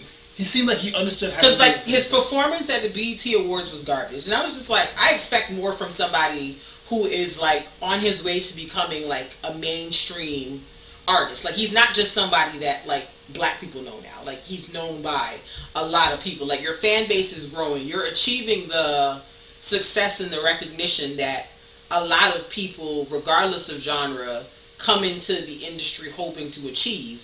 Like, why would you, like, it seems like he's just been on a downward trajectory for the last couple of months. It's just like, you doing bad, Mr. Sir. Like, what's going on with you? Like, what? I just couldn't believe when they were saying what he was said at the concert. I said, he didn't say that. Because he knows better. He has to know better. In this day and age, he has to know better. There's no way he said that. Like, I had to go see the video myself to believe it. Because I was like, nah, he didn't say that. There's no way he fixed his mouth to do that. There's no way. Like I said. There's no way. I feel as if, like, I don't know what it is. I think something happened where, like, he feels... Maybe he lost a bet, child, because... He lost a bet, or he's over fame. Something. He could be over fame. He's like, he must not want the things that this... Because, like, his trajectory on the other end was taking. He decided to double down. Like, maybe someone, like, he knows was saying, like, yo, you're not gangster no more, and it kind of got to him. And he was like, I need to double down. Like, I don't know what it is. Because it started with the whole Tory Lanez thing. It was like, this is not the hill you're going to die on. And he kept dying on the Tory Lanez hill. I was like... And for what reason? So everyone was like, yo, like, relax. Yeah. You should have just stayed out of that conversation. This is the hill you should die on. Right. And then apparently people were saying I think he said he wanted to get a Jay-Z first, and after the Tory Lanez thing, it was like, I hope he knows that's canceled. Yeah. I hope he knows that's never going to happen, because... I was like, it's like, it's not the hill you should die on. Yeah. So that's why I brought up the whole Tory Lanez thing at the concert, because it was like, you were doing that, and then you just went on this weird, ignorant rant that you doubled down on, even after people tried to tell you, like, yo, relax. And I saw some people commenting, like, oh, you know, it's the gay agenda, blah, blah, blah, blah, blah, blah, blah. They trying to force the baby, to say something he don't believe in, and if that's what he believes, it's not about gay agenda.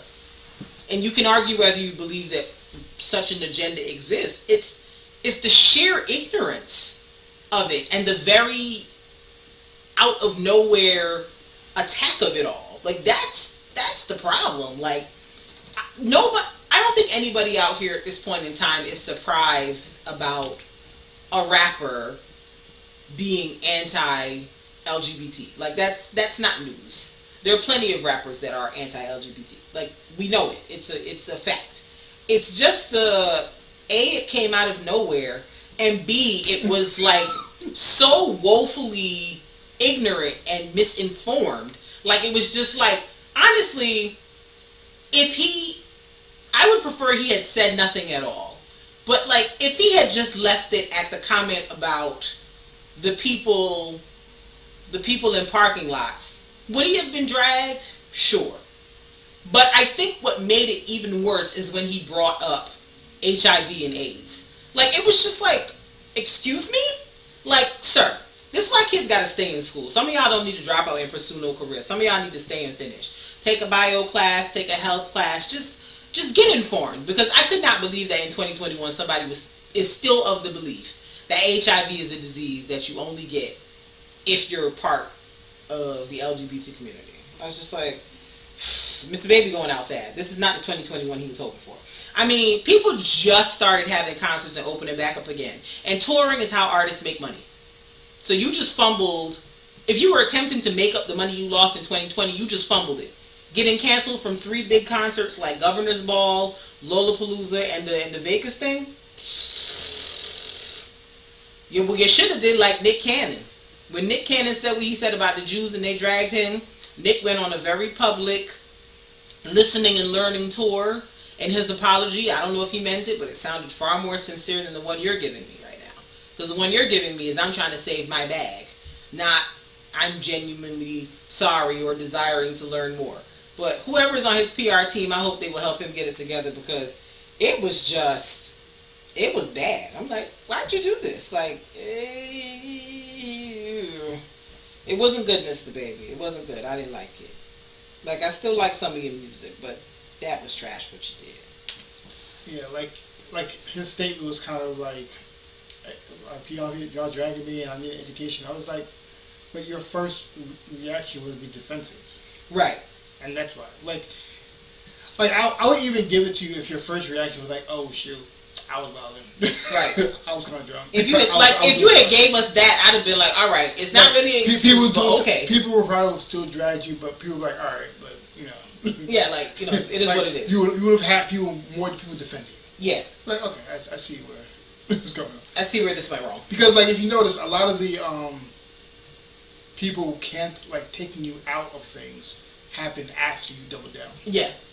Because, like, I think people were far more forgiving in the beginning when they were just like, listen, bro, like, you could feel however you want to feel, but here are the facts. Educate yourself. But when you came back and basically was like, F all that, F all what y'all got to say, I'm doing whatever. I'm saying what I want. People were like, wow, is that correct? Well, this young man doesn't want to learn, so we're just going to cancel a few things for him. You don't know how fast that goes? I was like, like, is his team full of young people? Are there no people over the age of 30 who would be like, listen, miss, like, let me tell you how this about to go.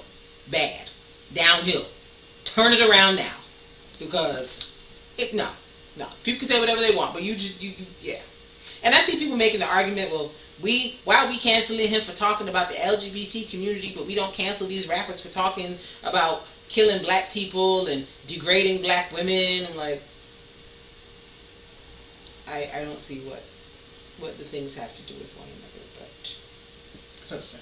It's I was trying to figure out what he's in the scope. Hopefully Dr. Dre and them get him together. Moving on, because I didn't want to spend this much time talking about this young man. Yeah. We stand Generation Z here at the All Love No Fear podcast because they're everything, honestly. They don't have time for nothing. They're not doing nothing they don't want to do, and that's that on that. Be mad.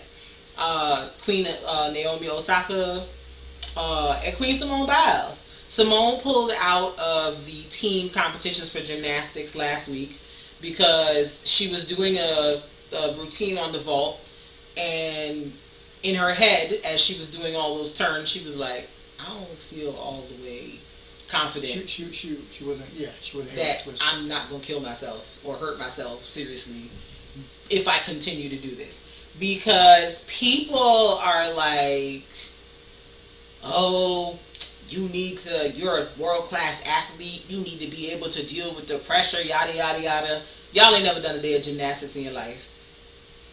As another person explained a few days later, basically when gymnasts are in the air flipping, they have to be very tuned in mentally because they're doing something that their body is not technically supposed to be doing. Yeah. And they basically have to turn off the panic response to what their body is doing. Because your body, if you're flipping in the air and doing all that, your body's like, oh, we're not supposed to be doing this.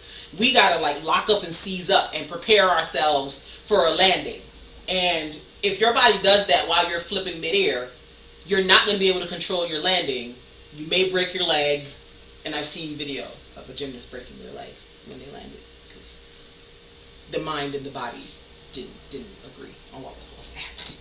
And Simone said, I'm not here mentally. And, you know, it's been speculation that some of it is because of the media coverage and the stuff people were saying. Because people before this... It's a lot of pressure. Yeah, because, you know, she's basically carrying U.S. gymnastics and gymnastics as a whole, honestly, on her back. She's literally the most famous gymnast at this current moment. The fact you're saying if she's not there, we're not going to get a gold. Yeah. Means a lot. Means a lot. And then, you know, people were talking about... The same way they did with Gabby Douglas. Like, some of the reporters were talking about, like, her hair. They were talking about her makeup. Like, if she didn't stick a landing or she made a mistake in her routine, like, they were nitpicking. And she's just like, I can't take it. It's affecting me mentally. I need to pull out. Yeah.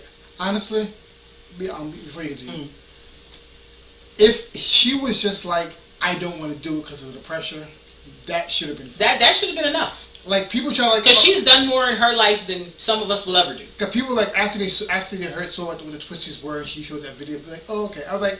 But if she was just like, I'm not mentally there. That should be enough. Because if she's not mentally there, she can die. Yeah, because like, look at like, if you follow gymnastics and have for, you know, in the last 20, 30 years, Carrie Strug. I forget which Olympics it was. I don't know if it was 92 or 96. Caroli, which is like one of the big gymnastics coaches, that forced her to continue doing her routine. And her leg was like, taped up beyond belief. Like, you could see she was in physical pain, and they still made her go and continue, despite her and herself knowing this was a bad idea. There have been stories about gymnasts who have like broken their neck and paralyzed themselves, broken bones, even died because they pushed beyond what they should have been encouraged to push beyond, because it's, oh, I gotta help the team, I gotta do whatever. Simone said, listen, I only got one life. I've won Olympic medals before. I'm that chick. I'm gonna sit this one out. You know I'm still going. Okay. Right. I'm gonna sit this one out, and I'm gonna give other girls on this team an opportunity to go out and do what they can do. Yeah. And like I'm also sad that like they're kind of dismissing the team. I'm like the fact they still got a silver means a lot too. Yes, it means that those girls are incredibly talented and they're capable and they deserve to be there. Like. Yeah. Because this was Simone Biles' last Olympics anyway. Yeah. So she's like, I'm sure she's like, this is not the way I hoped it was going to go. But at the end of the day, I would rather Simone Biles sit down than hurt herself permanently to meet people's expectations who have never done what she has done. Like, people talking like, yeah, she's a quitter, blah, blah, blah, blah. I'm like, you don't wake up one day and be like, I'm going to be an Olympic gymnast. Like, Simone Biles has been active since she was 8 years old. She has literally spent years of her life training for this exact point in time to be at the Olympics. I'm sure she's disappointed that she couldn't compete in the way she intended to, but she's not a quitter. Because if she was a quitter, she wouldn't even be at nobody's Olympics. She'd have been like, oh, this gymnastics is too much. This training is too much. I'm going to head out. Yeah. Respectfully. Yeah. Oh, yeah. Yeah. And yeah, but like I said, I do appreciate Generation Z for being like, I'm not going to do it though. You're not going to kill me. Y'all not going to kill me. They're like, y'all can have all this. Y'all not going to kill me. And that's on God. I appreciate it. Because like our generation, like it's like the last generation that will bite the bullet and move through it. Like our generation is the generation that will go to work and be racist. People are like, oh, but I'll deal with it. I got this is what I have to deal with to move forward. Yeah. And like our generation is that way. Like we'll go to work sick. We'll be over there going in. And like people talk to us crazy at work and we'll still go to work. Like, all right, but like I have to bite the bullet on this and just do it because it's important. Yeah. Generation Z is like, nah, I don't have to. Yeah. And I feel like they are right. Yeah. You don't. Like, you don't have to put up with a lot of things. Yeah. Especially with black people. Like and especially it's like your life at risk. Like, girl, y'all. I mean, it's like, I don't want to deal with racism. She shouldn't have to. Yep. Like, she shouldn't have to be like, I'm gonna do. No, she shouldn't have to. Right. And she's like, I'm gonna just sit this out. Y'all can have it. I did see today that Simone Biles is gonna participate in the Balance Beam. I believe she's gonna do that event and one other, if I'm not mistaken. I can't remember what the other one is. In the individual rounds, I think that's gonna be airing like sometime late tonight, early tomorrow morning. So I'll have to catch the highlights. But you know, she's coming back to try and do something. I hope she stays safe. I hope she, competes and does well. Good for her. So speaking of Simone Biles, so Michael Che, the comedian, he has a show on HBO Max right now, and he does the Weekend Update on SNL. So, I sometimes feel like comedians are another set of people who just don't know how to read the room sometimes and not realize that some things aren't joke worthy. Everything, you don't need to make a joke or a moment of everything. Like, sometimes you can just observe something and shut up. And so Michael Che, after Simone Biles pulled out and said she wasn't going to participate in any more things, put up some Instagram statuses saying, I want to make some Simone Biles jokes. And I was like, okay, where are you going with this, Mr. Michael Che, sir? And then one of the jokes that was posted was something about the sexual assault that she experienced from Dr. Larry Nassar, who was the team doctor for Team USA Gymnastics. And if you remember a couple years ago, like her, Gabby Douglas, Allie Raisman, a number of the most recent Olympic teams of gymnasts, those girls came out and said that he did sexually assault them while they were under his care while training with Team USA.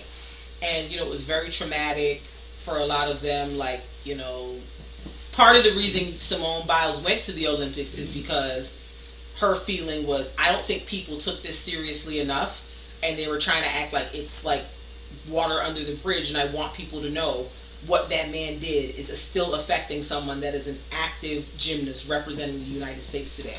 That's part of why she went to the Olympics, because she was like, they trying to act like, oh, it's a bunch of retired girls, so it's like, it's whatever. And it's like, no, there are active gymnasts who are representing this country who have been negatively impacted by what that man has done, and I need y'all to like put some respect on our names, on understanding what he did to us and how what he did was so detrimental. So for Michael Che to like make a joke about it, I just felt like there is no need. You could have just shut up. Like, no one asked you. And like, as a black man, like, I just felt like this is not the time. Like, again, read the room. Like, this is not the time to be trying to make jokes on a young black woman. Because I screenshotted it, because of course, people be deleting stuff. Larry Nassar understands Simone Biles better than anyone. He's too has had to quit what he loved at the pinnacle of his career because of mounting pressure. And yeah, that's what he wrote. And I'm just like, yeah. And then, okay, so I'm shivering while I type this, but you're encouraging me. Who said black don't crack? Now that's a good joke. Economic, referential, balance, good job. Just okay. And then the people started dragging him, of course. And that's when he was like, oh, I was hacked. You was hacked, and you were hacked using the same font as what you allegedly were hacked for? You tech with fear yet, Michael? Do you think we're dumb? Do you? You have to. If you said that, stand firm in it. But don't hit me with the I was hacked and then try to backpedal what you said. Like, a lot of these comedians feel like, for me to be funny, I have to be like edgy and up to the minute and make jokes about, like, some things aren't funny. Some things aren't a joke. Some things are just, dang, that's crazy. hope sis gets better, and move on. Okay, so he didn't write those jokes. But he co-signed. No, correct. I get it. No, but the fact that he even opened his mouth to say he wanted to make jokes about her, like there's nothing about her situation that was funny or joke worthy. There was nothing. Like you shouldn't have even opened the door to do that. I just didn't know that. Yes, and I'm not. You know, I'm not saying this to you. I'm just saying like he didn't write that. But the fact that you commented on one of them and said, "Oh my God, that's a great joke," you opened the door for stuff for negativity to be put into the atmosphere. And it's like, does Simone Biles even know who you are?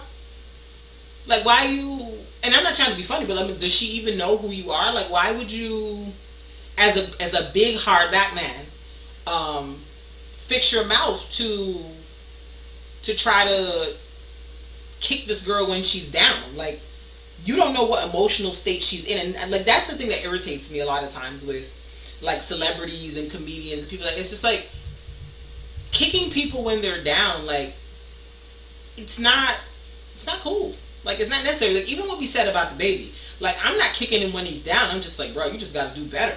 Like, just what you did it was all bad. Just learn something from this, like Tyra said. But yeah, I just felt like when I saw it, I was like, Michael Shea, like, why are you even getting involved in this? Like, just be quiet. Like it's not necessary. And then people were calling for him to get fired from SNL and for HBO Max to take his show off the air. It's just like, why don't people just learn at this point? Like, you have to be careful with what you say, because everything don't need to be said. Everything don't need to be said out loud. And you could very unintentionally mess yourself up trying to be a funny guy. Like, you look crazy trying to say that you want to make a jokes about a little she's not a little girl, she's a grown woman. I don't know how much he will be affected by it. Especially like I don't know how much he will be affected by it, because he's created the persona of doing jokes. I understand what you're saying. I'm not saying that it's right. I'm just saying, like, I don't know how much he will be affected by it, because he probably won't be. He's created a persona of doing jokes like that. His whole persona is that. Is the inappropriate jokes. But it's just like, again, like, everything doesn't need to be a moment. Everything doesn't need to be a thing. Like, just sometimes it's okay to just be quiet. Because for me, honestly, I'm like, yes, he's made inappropriate jokes, but like, my opinion of him has never been bad because of something he said. Like, I've never thought, like, he said some things that kind of made me be like, ooh, okay. But I've never thought of him as like mean-spirited. And the Simone Biles thing felt mean-spirited to me, because it was just like, there's so many other things that have happened in this Olympics that you could have talked about. There's so many other things that are happening in general. So like, why did you specifically feel like this young lady saying, I don't feel mentally right to do this, so I'm gonna sit out of it? Like, what joke did you feel like you needed to make from that? I believe that this was the only time it was mean-spirited. I believe I've seen. Well, I'm not super familiar with his material, so maybe I've missed other things. I won't say that though. I think he's done this previously. I think the difference would be the timing. Yeah. And the timing and who it is, and because we kind of treat her as one of our young black, and like, who she, like, you know what I'm saying? Like, I think it depends on. I think it's gonna hit different because who Simone Biles is to us. Yes, and it's like, and Simone Biles is such a figure, and like, and what's in the midst of. It's like it's in the midst of all the random backlash from like the random white people. Mm-hmm. So it's in the midst of that, right? And so it's like, maybe that's what my big problem is too. It's like, you've got all these white people talking trash and dragging her, and here you come, a black man, trying to do the same thing. Like, I'm not cool with that. Yeah, so it's like it's in the midst of us trying to protect her from it. Right, and then here you come being ops. So like that, and it's who she is. So it's like it's a lot of layers. Right. Of reason why. Because we're very defensive about her. Because the way people drag Gabby Douglas, and we were like, nah, y'all not going to do that with Simone. Because he's definitely been mean-spirited. And he's been mean-spirited about people we don't care about. So, it doesn't affect us as much. Yeah. I think it's just I think the things didn't align the same way as in the past. Yeah. So this one affects more. Yeah. I just thought it was just tasteless. And he knows it was it affected more because Michael Shea is not someone who would delete his Instagram. Right. He's not someone who he would just be like everything else he said. He's like I said that. Yeah, but the fact that he wanted to backpedal and delete it and say, "Oh, I was hacked." Well, I think he said it was hacked in the joke. That was part of the joke also. But nothing about it was funny. You should have just came out and said, "You know what? I realized that it was inappropriate. But I understand why people was upset. My bad, y'all." Yeah, he's not gonna do that. But which is why I'm saying he's been inappropriate a lot. It's just I think it's usually more approachable when people accept it because he's more inappropriate to things that other people when it's stuff that I agree with. It's a little different. You know what I'm saying? He's inappropriate with certain things, but I agree with it. You know what I'm saying? Right. But this one was just a little different. It just didn't align. It just wasn't. It didn't align the same way. Right. It just wasn't. It wasn't the opportunity. He was the first person to say crazy stuff about Bill Cosby. He got backlash because of that. You know what I'm saying? He was one of the first persons to make that big statement about it. He was known as the first person who made that big statement yo, about Bill Cosby. It wasn't him. It was Hannibal Buress. You're right. Yeah. Why do I get those mixed up all the time? I don't know. I do get those mixed up. I do. I do get them mixed up. I don't know. They don't even look like. They don't. But I feel rude. Very rude. But yeah, let's move on from this. Michael Shea, you trash for doing that. So in more exciting news, Real Husbands of Hollywood is coming back. I love that show. Sidebar, binge alert. If you're looking for something to watch to get a good key, watch that. I said watch all 5 seasons. It's great. Yeah. Yes. So yeah, get into that. It's coming back. I don't know when, but I saw Robin Thicke took a picture of him and Boris and all them on set. So I can't wait. In other news, Issa Rae done snuck around and got married, and she's inspired a new hashtag, private until married. So that might be a vibe, honestly. Because we knew she was with somebody. We knew she was engaged to somebody, but I promise you I had no idea what the man looked like until the wedding. And the way she posted about the wedding was hilarious. It was oh yeah, I did a photo shoot with some of my friends, and they all had on the same dress. I'm like, Issa, it was a wedding. Yvonne Orji posted the pictures on her story. It was a wedding. We know. But it's cool. Congrats to her and her new husband. We love to see it. We love black love. We rooting for everybody black, like you said. The last thing I wanted to ask, just as a general thing, are we going back into another lockdown? Because y'all just keep, the variants keep popping up, and I need the TVA to get on the case. Loki reference. If you haven't watched Loki yet, you should. But yeah, the variants are getting out of hand. I heard there's a Delta variant, a Gamma variant, a Lambda variant. It's variants all over the place, and it's getting out of hand. So I need y'all to not force us into another lockdown, please and thank you. I don't care if you're vaccinated or not vaccinated, but just wear your mask, wash your hands, and just stop spreading COVID. I'm not asking for a lot, because I don't want to be back inside again fighting people for toilet paper and cleaning supplies. And I just want to go outside and have fun and do things, and y'all not really helping me get there. Cause yeah, did you see the pictures of the Lollapalooza concert? The pictures look insane. People are mashed up against each other. There's no kind of social distancing. There's not a mask in sight. I'm oops, super spreader, new variant coming soon. So just respectfully, if y'all could just relax, I would appreciate that, because I don't want to go into another lockdown. Okay, thanks, bye. Yeah, we'll talk about this. What's that? Thing that, it's together. Yeah, apparently in Long Island, Nassau County, a legislator will vote on a bill that will allow police to sue protesters and seek damages up to $50,000. What's crazy about it is they're using it, they're trying to say it's so it won't happen what happened on January 6th. They're trying to use that. That's what's crazy about those. It's trash. Let's see, because they're trying to use it this is against the January 6th attack on the Capitol. And reality, the one that the police helped the people who attacked plane? That one? like in reality, it's probably gonna be. It's the inside job for me. But okay, y'all, go off. Y'all just like to play in people's faces like they're stupid. I can't do it. It's too much for me. But bless y'all. Go with God. Yeah, like watch. They're gonna start using it against Black Lives Matter. Watch. Oh yeah, they waiting.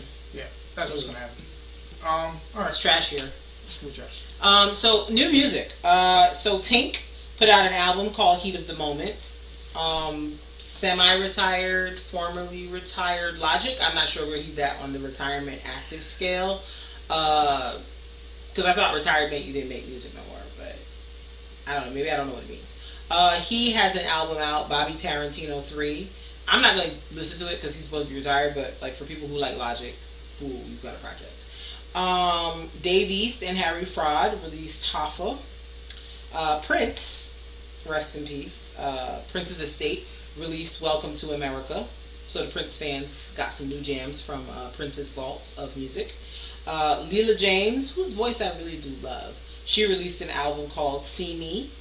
And then the boys, Silk Sonic, aka Anderson .Paak and Bruno Mars, released another jam called Skate. It's very cute. The video is very cute. It gives very retro vibes. Where's the album? Like, stop giving me the Lucy's. Where's the album? The people want to know. Yeah, and Isaiah Rashad too. The people are me. Who's Isaiah Rashad? I think that's TD. Yeah, TD. TD? Oh, I don't know. I don't know him, but he put something out too. What's it called? The House is Burning. The House is Burning. Isaiah Rashad, TDE. So there's mad music out. I feel like some weeks I be looking and I'm like, they don't be nothing. They be dry, honey, dry. But this week there's a lot of music out there. There's a lot to get into. So yeah, there's a song with Isaiah Rashad, SZA, and Six Lack. Six Black. Where is Six Black? Sir Black. I need some music from Sir Black because I wore them last 2 albums out to the death. So I'm like, I need more, Mr. Six Black. I need more. So yeah, we gotta see what he's doing. All right, yeah, got it. Yes, we do. All right, y'all. I'm gonna catch y'all later. We appreciate y'all. Thank y'all so much for listening. Thank y'all for watching on Facebook Live. I say YouTube Live, Facebook Live, Patreon, YouTube Live, wherever y'all at. Thank y'all for watching. We appreciate y'all. Until next time, we bid you adieu.